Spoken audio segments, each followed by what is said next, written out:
28 নং ওয়ার্ডের সিনিয়র যুগ্ম আহ্বায়ক নাদিম হোসেন, সঞ্চালনার দায়িত্ব পালন করছেন লাকি হাসান বাবু। আমাদের মাঝে উপস্থিত আছেন আজকের এই সভার প্রধান অতিথি, আন্দোলন সংগ্রামের প্রিয় মুখ, রাজপথ থেকে বেড়ে ওঠা নেতৃত্ব, ঢাকা মহানগর দক্ষিণ যুব দলের আহ্বায়ক শ্রদ্ধেয় বড় ভাই খন্দকার এনামুল হক এনাম। আমাদের মাঝে উপস্থিত আছেন আজকের এই সভার প্রধান বক্তা, যিনি রাজপথকে বেছে নিয়ে নিজের জীবনকে উৎসর্গ করেছেন, মৃত্যুঞ্জয় যুবনেতা রবিউল ইসলাম নয়ন।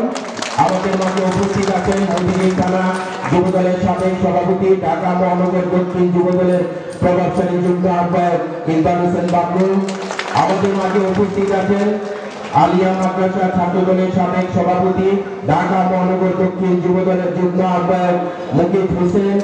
আমাদের মাঝে উপস্থিত আছেন যে ব্যক্তিটি সার্বক্ষণিক আপনাদের সাথে যোগাযোগ রক্ষা করেছেন এবং প্রতিটা আন্দোলন সংগ্রাম থেকে শুরু করে আপনাদের কাছে সার্বক্ষণিক মেসেজ আদান প্রদান করতেন আমাদের প্রিয় ভাই, ঢাকা মহানগর দক্ষিণ যুবদলের দপ্তর সম্পাদক শাহজাহান চৌধুরী।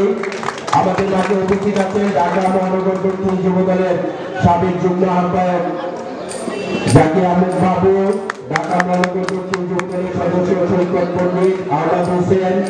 আমাদের মাঝে উপস্থিত আছেন অত্র এলাকার সাবেক কাউন্সিলর শামসুন নাহার ভুইয়া।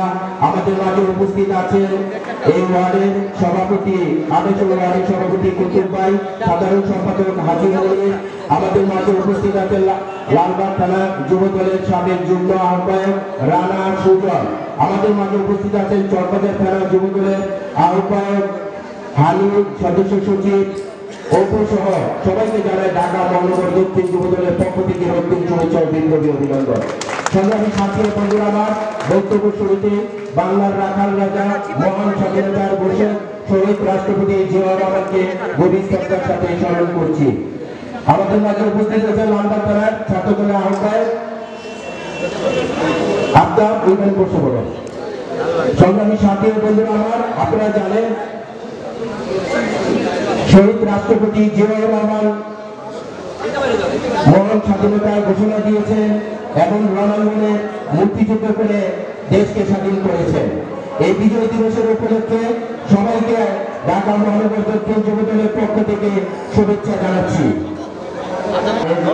এই এলাকার ঢাকা আসনের সাবেক সংসদ সদস্য, আমার রাজনীতি অভিভাবক শহীদ নাসিরুদ্দিন আহমেদ পিন্টু বিএনপির জন্য, দলের জন্য অনেক ত্যাগ স্বীকার করেছেন। আপনারা জানেন খুনি হাসিনার নির্দেশে সেই রাজশাহীতে নাসিরুদ্দিন আহমেদ পিন্টু ভাইকে হত্যা করা হয়েছে। আপনাকে পিন্টু ভাই হত্যার বিচার চান না সবাই? ইনশাআল্লাহ এই বাংলাদেশের মাটিতে নাসিরুদ্দিন আহমেদ পিন্টু ভাইয়ের হত্যাকারী বিচার হবে ইনশাআল্লাহ। সংগ্রামী সাথী বন্ধুরা, আমার আপনারা জানেন এই এলাকার আরেকজন সংসদ সদস্য ছিল কি বোমা সেলিম।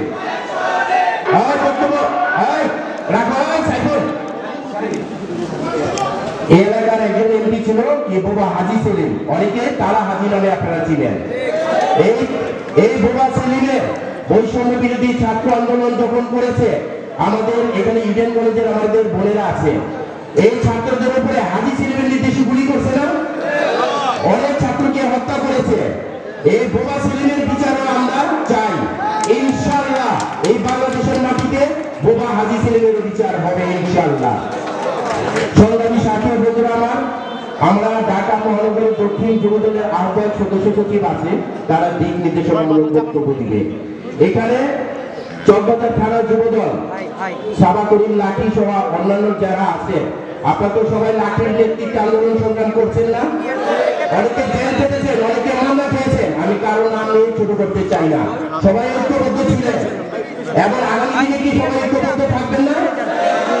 সবাই ঐক্যবদ্ধ যদি থাকেন ইনশাআল্লাহ, দল যদি ক্ষমতায় আসে, যারা দলের জন্য শ্রম দিচ্ছেন, ত্যাগ স্বীকার করছেন, মামলা খাইছেন, নির্যাতনের শিকার হয়েছেন, বাড়ির বাড়িও যারা দীর্ঘদিন অবস্থান করেছেন, আপনাদের আমাদের ঢাকা মহানগরের আহ্বায়ক সদস্য সচিব ইনশাআল্লাহ আপনাদের মূল্যায়ন করবে।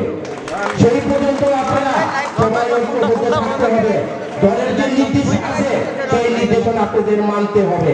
যদি নির্দেশনা না মানেন, যদি বিপদে কেউ পা বাড়ান, দলের বিরুদ্ধে কাজ করে দল কিন্তু আপনাদের বহিষ্কার করে দিবে। আপনাদের চাইতে অনেক ত্যাগী যারা দলের জন্য ত্যাগ স্বীকার করেছে, জেল খেটেছে, ঢাকা মহানগর দক্ষিণ যুবদল কিন্তু তাদেরকে বহিষ্কার করেছে। আপনারা ক্ষমতা আসার আগ পর্যন্ত, নির্বাচন হওয়ার আগ পর্যন্ত সবাই যে অবস্থান থেকে দলের যে নির্দেশনা দিবে সেটা বাস্তবায়ন করবেন। আরেকটি কথা বলতে চাই, অনেকে আন্দোলন সংগ্রাম করতে গিয়ে অনেকে বাহিরে ছিলেন, অনেকে এখানে যুবদল করে, অনেকের কিন্তু পদ নাই। যারা পদ ছিল তারা কিন্তু দলের কাজ করেন নাই। ইনশাআল্লাহ দলের মিছিলে যে ছেলেটি ছিল সর্বশেষ, ইনশাআল্লাহ তাদের অবশ্যই মূল্যায়ন করা হবে। যারা হাইব্রিড, অনেকের কাছে টাকা আছে, আওয়ামী লীগ করছে, আপনাদের সাথে মিশার চেষ্টা করবে, আপনাদেরকে টাকা দিয়ে ম্যানেজ করার চেষ্টা করবে, আমরা কিন্তু তাদের চিনি। দয়া করে তাদের দলে নিয়ে দলের পাল্লা বাড়ি করবেন না, দলের প্রতি ভাবে করবেন না, নিজেও ক্ষতিগ্রস্ত হবেন না। আমরা সবাই চিনি, ইনশাআল্লাহ সবাই মূল্যায়ন করা হবে। বক্তব্য পরিশেষে একটি কথা বলতে চাই, ঢাকা মহানগরী দক্ষিণ যুবদলের আহ্বায়ক খন্দকার এনাম, সদস্য সচিব রবিউল ইসলাম নয়, ঢাকা মহানগর দক্ষিণ যারা যুবদল করছে অতীতের চাইতে অনেক শক্তিশালী। আমাদের মাঝে এই এলাকার সাবেক কাউন্সিলর আনোয়ার পারভেজ বাদল ভাই উপস্থিত হয়েছে, আমরা বাদল ভাইকে ধন্যবাদ জানাই। আপনারা সবাই খন্দকার এনাম, রবিউল ইসলাম নয়নের নেতৃত্বে ঐক্যবদ্ধ আছেন না? ইনশাআল্লাহ রাতের 3টা বাজে যদি কোন মেসেজ দেয়, কোন খবর দেয় যে আওয়ামী লীগ যুবলীগকে পিটানোর জন্য আপনারা কি প্রস্তুত আছেন? যেখানে আওয়ামী লীগ যুবলীগকে পাওয়া যাবে সেখানে আপনারা গণ পিটানি দিয়ে পুলিশের কাছে হস্তান্তর করবেন। কোন আওয়ামী লীগের সাথে আঘাত করবেন না, কারো বিপদে পাড়া দিবেন না, কারো জায়গা জমি দখল করবেন না। ইনশাআল্লাহ দল ক্ষমতা আসলে আপনাদেরকে মূল্যায়ন করা হবে। এই আশা প্রত্যাশায় ব্যক্ত করে আমি আমার বক্তব্য শেষ করছি। খোদা হাফেজ। বাংলাদেশ জিন্দাবাদ, বাংলাদেশ জাতীয়তাবাদী যুবদল জিন্দাবাদ। সবাইকে ধন্যবাদ। আসসালামু আলাইকুম।